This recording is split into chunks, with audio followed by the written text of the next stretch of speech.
welcome to the Women in Motorsport program. I'm Isha Azim from Racing with Isha, and with me is Ben Schneider from Grid Live Encore and LastCar.info, and Joe Samaniego. As always, a big thank you to our Patreon investors Colin, Deshelle, Mark, Robin, David, and Matthew for their monthly investments. You can invest in the Grid Network by clicking on the link in the video description, or you can also always do a one-time investment through Buy Me a Coffee or YouTube. And be sure to subscribe and hit the bell icon so you don't miss any of our amazing programs. Now, to start off this show, we'll head into the Truck Series and start with Hailie Deegan. Now, this past weekend at Talladega, the NASCAR Craftsman Truck Series got plenty of media attention. The Love's RV Stop 250 went into overtime, and Hailie Deegan picked up her second top 10 finish of the year. It's Deegan's first top 10 finish since Texas, which was back in April. Now, the race had 8 cautions for 41 laps out of the scheduled 94, which was then later extended to 99 laps. 23 of the drivers finished with 19 on the lead lap. Ben, how impressed were you with her race and the fact that she made it to finish 8th? Well, I will give her credit where it's due. I'm impressed that she was able to bring the truck home in one piece and finish in the top 10, her second top 10 of the year, her first since April 1st, like you mentioned, at Texas Motor Speedway. To say the least, it has not been the greatest of seasons for Hailie Deegan. I think she came into the year with very high expectations, joining a championship caliber team in Motorsport Racing. And unfortunately, it's only her second top 10 finish of the year when she's got teammates that are going to be championship contenders in the NASCAR playoffs right now in that series. So, unfortunately, it's year 3 for her in the Truck Series. There's really no sugarcoating it. And we've talked about that on this show before. I will say I did watch part of her race vlog this week. She did say that she had a game plan to stay in the back for much of the race, which a lot of people started talking about on Twitter, noticing that she was running towards the back of the pack for much of the race. She said that was her strategy. That was done on purpose. And I can understand that, to be honest. Stage points don't really mean too much to her in the grand scheme of things with how far back she is in the standings and not being in the playoffs right now. She doesn't necessarily need to be up front in the risk of getting taken out in an accident not of her own doing, which is what happened at Daytona. She was, I think, 4th in the first stage. And then by the end of the second stage, she crashed out. So she had a strategy. She had a game plan. She stuck to it, and she came home with a decent result. So credit to her where it's due there. But again, in a season where, she had such high expectations to only be getting your second top 10 finish now at Talladega at this point in the year, it's still a little bit disappointing, I would have to say. Definitely, Ben. And as you mentioned, while the finish is a good result in a year that has been a struggle for her, everyone is wondering. Now, she is 19th in the Truck Series points, and she is 14 points behind Daniel Dye. So, Ben, with the remaining races, do you think she can get 18th and ahead of Daniel Dye? I suppose it's possible. You want to talk about another driver that I think has had a pretty disappointing year. Daniel Dye actually only has 1 top 10 finish. The only problem for Hailie Deegan is that it came in this same exact race. He ended up finishing 6th. She finished 8th there. So any other weekend, Deegan would have closed that gap a little bit, but the only problem is Daniel Dye just happened to go out there and have his best run of the year the same weekend. So, it's going to be a little bit of a mountain to climb. It's certainly not insurmountable. Of course, and not being rude or mean here, this is just how it is when you're racing towards the back of the pack. There are fewer points available and fewer points, therefore, to be made up when you expect both drivers to be running around the teens or the 20s.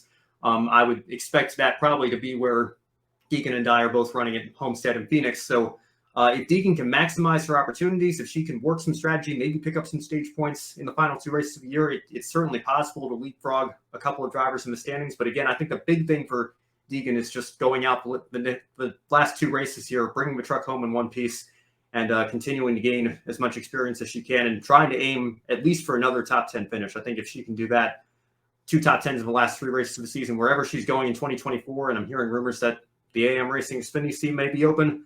Ford might want to move her up there. We'll see what happens. We'll see soon enough what gets announced. But if she can do that, I think it'll be a good wave of momentum going into 2024, wherever she ends up. Definitely, Ben. And there's a lot of possibilities for her in 2024, as you mentioned.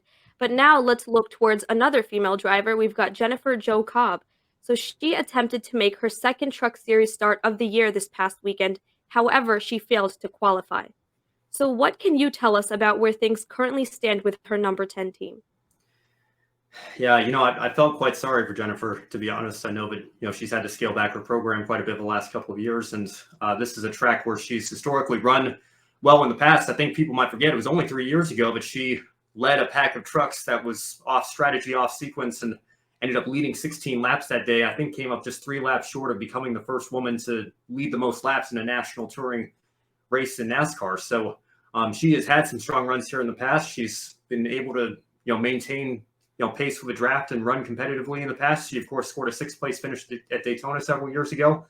I think that it would have been a good opportunity to see where her program is at, having only run one other race this year. Of course, she had some health problems, and she's had some, issues with, the financial side of her team wanting to scale back and trying to, go with a quality over quantity mindset, only coming out to run a couple of races a year. So, it hurts to not see her make the race. I know, it certainly speaks well to the car count or truck count, I guess you should say, here in the Truck Series, that we had 4 drivers go home and not make the show.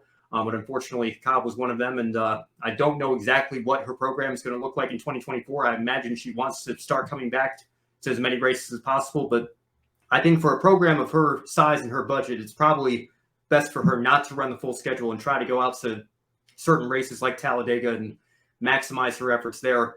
Unfortunately, even doing that here in 2023, it just wasn't quite good enough to make the show. But hopefully we see her back out, certainly at the earliest by Daytona in 2024 next year. Definitely, Ben. And, looking at the rest of the season, we've got Homestead, Miami, and Phoenix. They're the only 2 that are left. And of course, we'll keep following Deegan for the final 2 races. But now let's bring Joe in for a new team that tried to enter Formula One in the past few days.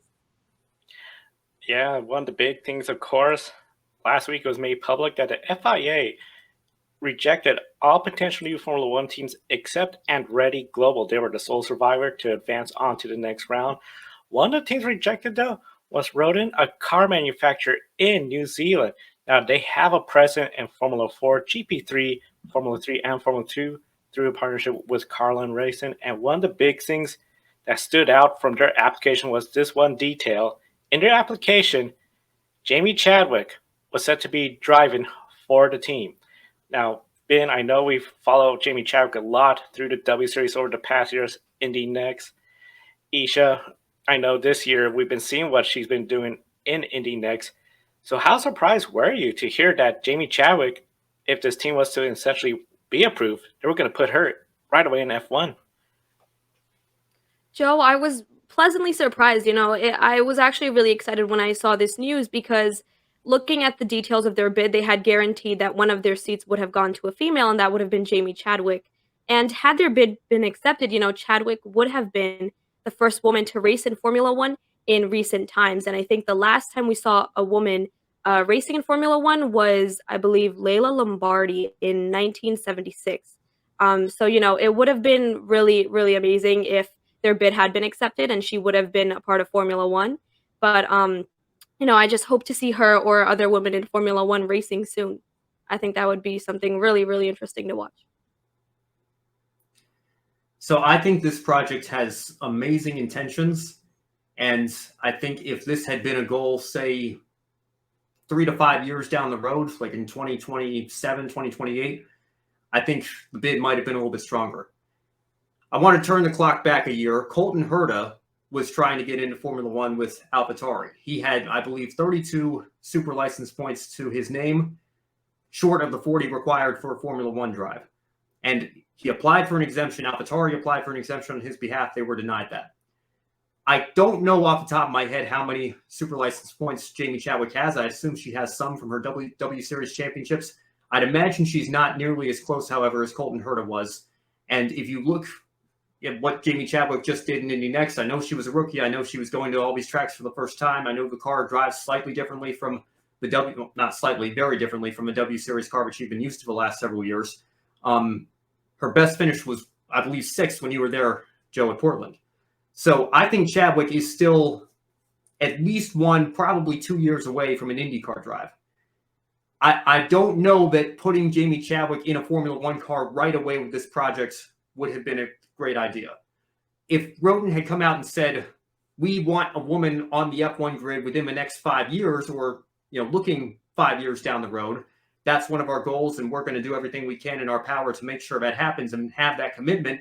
But in the meantime, we still have a very strong foundation underneath us. We'll go ahead and run this Formula One team, get our feet wet here and get the ground underneath us for the first couple of seasons, I think the application would have been taken a little bit more seriously and might have had a shot at getting approved alongside Andretti Global. So I think the ultimate thing here with this application is they were probably trying to do too much too quickly. I completely agree with Isha. I think it's great that they want a woman on the Formula One grid. I would love to see a woman on the Formula One grid, but Jamie Chadwick in particular, I just don't know if she's quite there yet. And I think it probably would have been better to make this a more long-term goal rather than trying to rush into it in this current round of applications alongside Andretti, who have broken ground on a multi-million dollar, $200 million headquarters and facility there. I think I can certainly understand why their application was improved over this one, but it's great that they have this ambitious goal, and hopefully we see them a little bit further down the road in Formula One. Yeah, it was very ambitious to see that in the application, but overall, I think as you said, Ben, if this was something in the next 5 years, hey, that's something I think a lot of people will get on board. Jamie Chadwick, she's a heck of a race car driver. She's going through a lot. She's done a lot of disciplines too, besides open wheel. Remember, she done the Extreme X series, the electric off-road racing series. She's done all sorts of challenges, and I think she's really building herself a diverse portfolio of racing experience. But the lack of super license points and then to jump into F1, I think that would be a very tall task. At the end, I think overall the application fell out short, but I don't think it was because Jamie Chadwick was at all part of it. I think if anything, everybody wants to see a female racer in the grid, and if Jamie Chadwick could get to that level, I think a lot of people will support it. But right now, I think it just in general, Andretti was the best application in front of the FIA. Now, as we mentioned, the super license points needed. If Rodin wants to get in, she would need an exemption, as you mentioned, Ben. Colton Herta could not get that. She competed in Indy next, but not to the point where she earned super license points there. And Chadwick, like many drivers, is looking for the next step up the ladder. And we know the ladder has been, as I mentioned, very diverse for her with Extreme X, open wheel in the United States, Europe. So Ben, starting with you, should Chadwick entertain proposals like Rodin, considering she might be on track for what looks like an IndyCar ladder system with where she's doing with Indy next? Yeah, I think it's Extreme E, the series you're referencing there, Joe. Is that right? Yeah. Yes. There we go. Yeah, I think, obviously, it's hardly unprecedented for an IndyCar driver or somebody in the IndyCar family to have an F1 reserve role. For example, Alexander Rossi did this his first year with Andretti in that Herta partnered number 98 car when he won the Indianapolis 500. Manor Racing sent him a congratulation social media post because he was their reserve driver that year. Even though he missed out on the full-time race seat to Rio Harriento, he was still very much a part of that team and traveled to as many Grand Prix races as he could. Jamie Chadwick is part of the Williams Driver Academy, part of that family already. So, if there's a proposal like this that she wants to align herself with and, try to build some connections there. And then, again, if 5 years, let's say, down the road, maybe Chadwick's an IndyCar driver. We'll see where she is in her career at that point. But something like this comes about and she has the means to get there and the super license points to get there. I think it would be great for her to entertain an opportunity like this. And, the sky's the limit from there. Yeah, Ben, I totally agree with you here. I think it's a good idea for her to keep her options open. Having the possibility of being both an IndyCar or Formula One is a great just options for her, in the future, looking at the road 10 years down or whatever. But I think it would certainly be an interesting thing to see her in Formula One. And, as we mentioned before, she's had much success in this past season as well as the previous few seasons. And she also may be on track for IndyCar. So I personally don't see any harm in her entertaining Rodin's proposal. And I just think that she should keep her options open because in the motorsport world, you just never know how quickly things could change. How quickly things can change and how that ladder up to the next level could sometimes change and you end up somewhere else. It's always so competitive for all the drivers. And of course, we're still awaiting word on Jamie Chadwick's 2024 plans.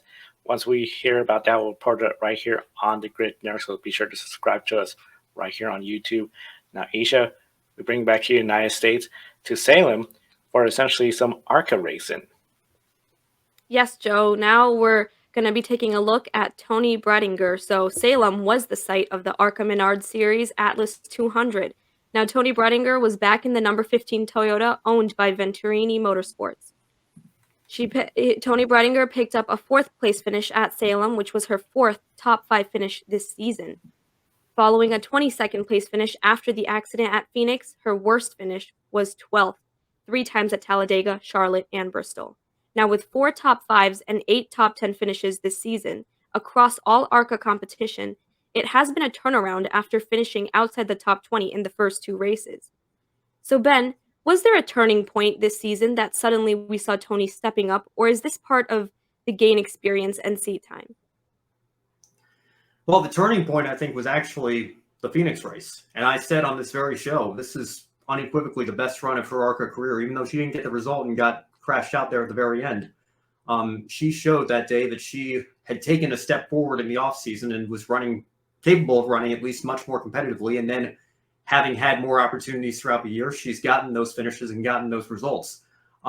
Just to put it into perspective here, a 4th place finish, albeit a lap down, this weekend at Salem. Do you know where Bredinger was in this race last year? It was her best result of the year, if I'm not mistaken.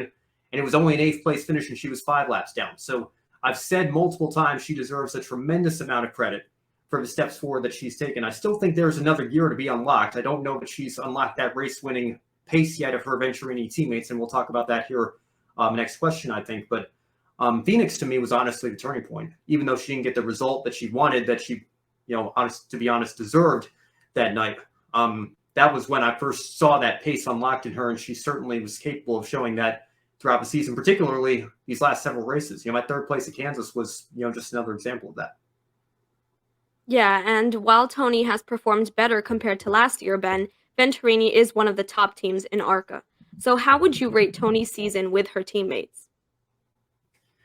Well, like I mentioned, I think she's certainly improved massively, but there is still another gear to be unlocked. I don't think she's quite at, in complete fairness, nobody's been at the level of Jesse Love this year. The kid's won 10 races, and he's going to go on to do great things in the sport, I have no doubt. The reality of it is other Venturini cars have gone to victory lane this year and have been close to winning races this year. And even though, again, Breininger's had a lot of success, 4 top 5 finishes, including a top 3 as well. When you look at her pace, I think Breininger's actually been able to do this in a lot of ways. Like we were just talking about Hailie Deegan earlier in the show. Running a little bit slower at the start of the race, conserving her equipment, and then having more to push at the end there. I think that's worked out well for her.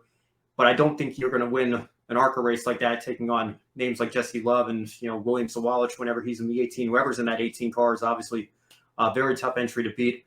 There's still some strong competition in this series. So if she comes back to ARCA next year, and I will just note that there's a certain Twitter account, again, that I do not want to mention the name of on the air, but let's just say it made some headlines with the Spire KBM purchase this week, and I went back in the history and saw that it called Legacy Motor Club moving to Toyota. That same account tweeted, "I know Victoria's Secret, she's going to be full-time in a truck next year." So connect the dots from that tweet there. Obviously, Victoria's Secret, one of Tony Breidinger's sponsors. Breidinger's done a couple of truck races this year, performed very solidly in the few opportunities she's gotten in that series. So I don't know what her 2024 plans look like exactly, if that includes ARCA. I would say that's probably the goal for 24, is to start really contending as often as not, at the very least, for race wins, considering who you're driving for in Venturini Motorsports. That's right, Ben. And as you mentioned, the competition in ARCA is pretty tough. But now let's look at what we've got upcoming. So the Shore Lunch 200 is coming up at Toledo Speedway, the season finale for the ARCA Menard Series. Tony last year finished 14th at Toledo, but has shown improvement in most of the tracks from last year to this year. However, she won't be racing unless there's a late entry. So how disappointing is it to not see her finish the season? But who do you think will be racing? Yeah, it is a little bit disappointing. I know that she's not done the full season this year with her GR Cup commitments and some other races that she's been doing. But we will see Rita Goulet out there. She is back in the entry that she co-owns with her husband, Tim. At least she's on the entry list. I know there's been a couple of times this year where they've done that driver swap at the last minute, so we'll see. As of right now, it looks like she's going to be in the race, and Stephanie Moyer will be in the race as well in the number 12 for fast track racing. And again, there's a massive difference in ARCA between the top teams and the lower budget, shoestring budget teams out there. I think the goal for each of them, Rita Goulet and Stephanie Moyer, is not to go win the race because you're not driving a Venturini car. It's just an unrealistic expectation to have.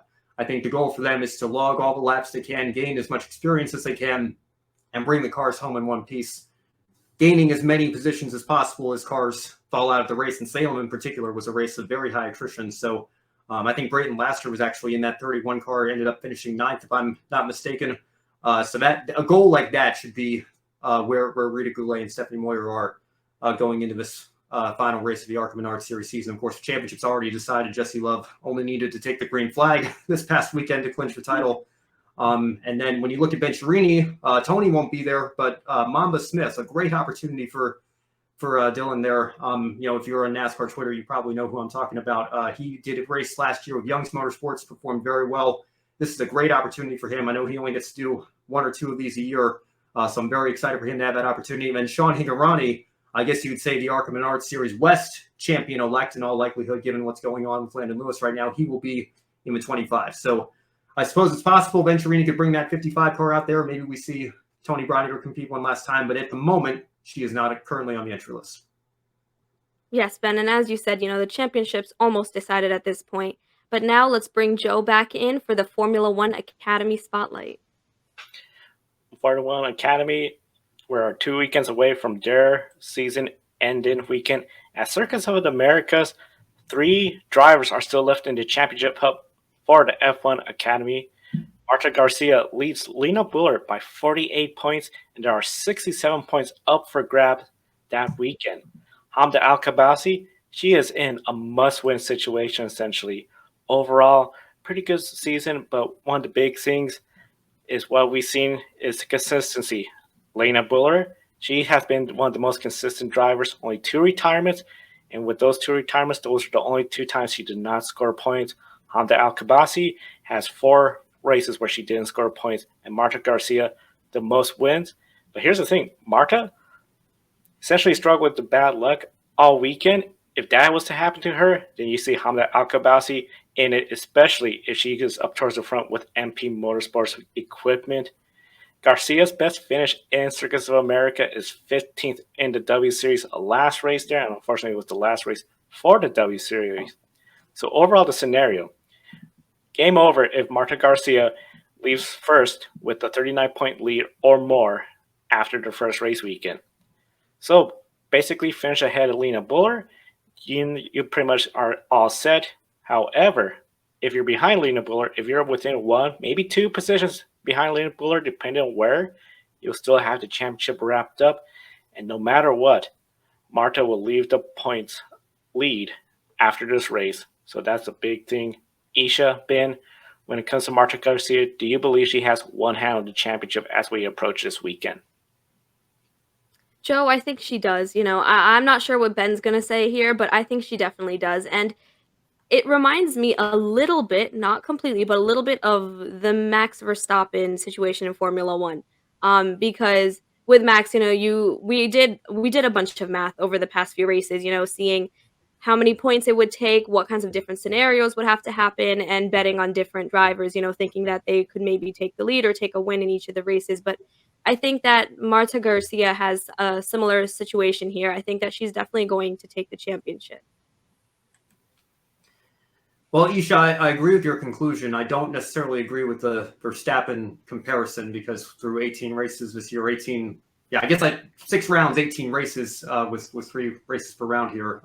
Marta Garcia has 6 wins. So it hasn't been quite as dominant as Max Verstappen has, and we're still going into the final race weekend. We're talking about Lena Bullard having an outside shot of a championship, whereas obviously it's a matter of when, not if, Max Verstappen clinches the F1 championship still with multiple rounds to go. But I do agree with the general consensus here that, it's looking very, very likely. Essentially, Marta Garcia has to have a weekend where everything goes wrong, and Lena Bullard has to go out and probably sweep the weekend and win all 3 races to take this championship. And when I look at Garcia's results here, it looks like her worst finish was 7th in the second round in Austria here. Only 1 retirement throughout the year. I would say if she just goes out and has a clean weekend with no retirements and no problems, championship's probably already decided. Could be decided, and if it is decided, good news. Everybody will be watching it on television because some big exciting news that came out Wednesday. television coverage for this race weekend at Circus of America, including in the United States. ESPN, they'll be airing the race. No information on which particular ESPN channel. But Ben, gotta start with you. We know fans are very excited about this. I know we've been wanting this for a long time. Next year, all the races will be televised. But do you feel the lack of coverage, especially broadcasting coverage of their first season for F1 Academy, really hurt them, considering this is their first year trying to build a fan base? You know, Joe, it is unbelievable to me that in the year of our Lord 2023, we had a series aligned with Formula One that was not only not on broadcast television, but not streamed anywhere. You had to wait for the highlights to be posted to their YouTube channel to know what happened in these races, but beyond just seeing the results. It was mind-boggling. I mean, again, we've had this discussion on this show before about how much of an own goal this was, but on the part of Formula One to not have F1 Academy televised anywhere was just absolutely ridiculous. So I'm glad that got resolved. That not only is next season, it sounds like, going to be televised and broadcast, but we actually have some coverage for the American round here, Circuit of the Americas, and on ESPN. Again, whether that's ESPN News or streaming on ESPN Plus, ESPN is such a media giant here in the United States that it is certainly going to give F1 Academy some visibility, and can only help them in terms of a following and coverage this year. Because I think, to answer the question, yeah, it certainly hurt them. I know it was harder for me to keep up with it, harder for me to follow it. Not having anywhere to watch it, that's the main. How else are you going to keep up with the series? You want to be able to watch it on television, watch it all unfold as it's happening.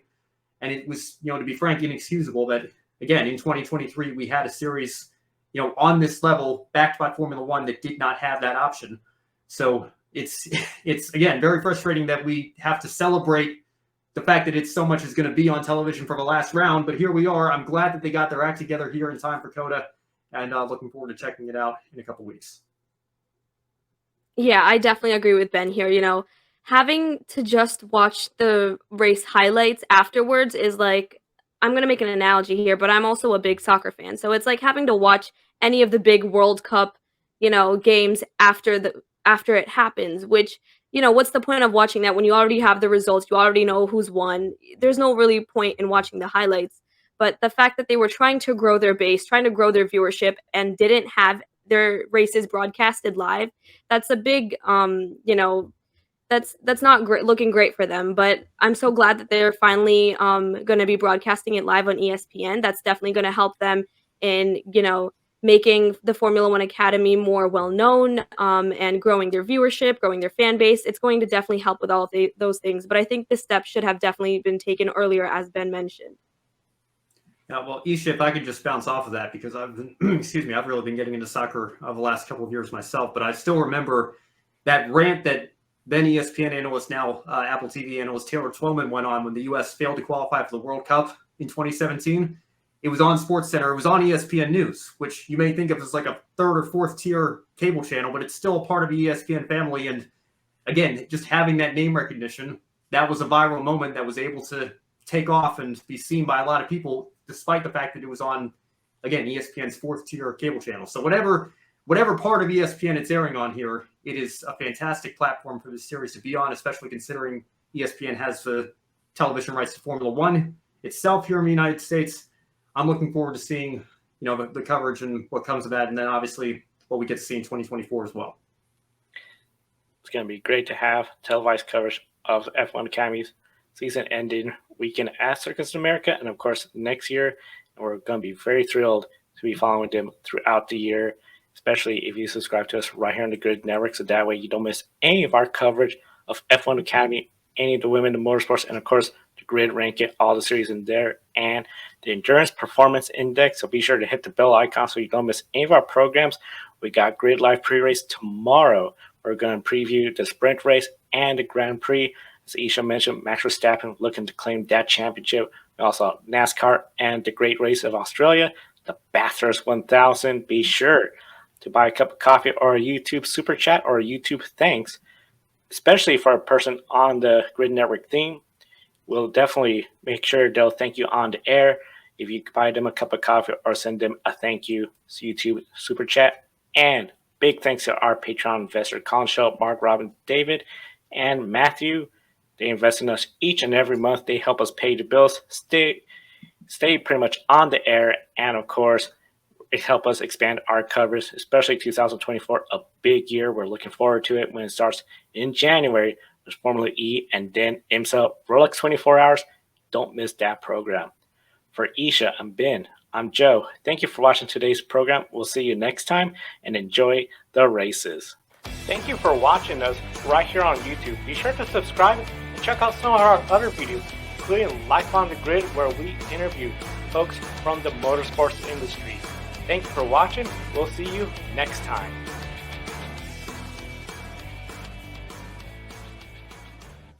Thank you for watching us right here on YouTube. Be sure to subscribe and check out some of our other videos, including Life on the Grid, where we interview folks from the motorsports industry.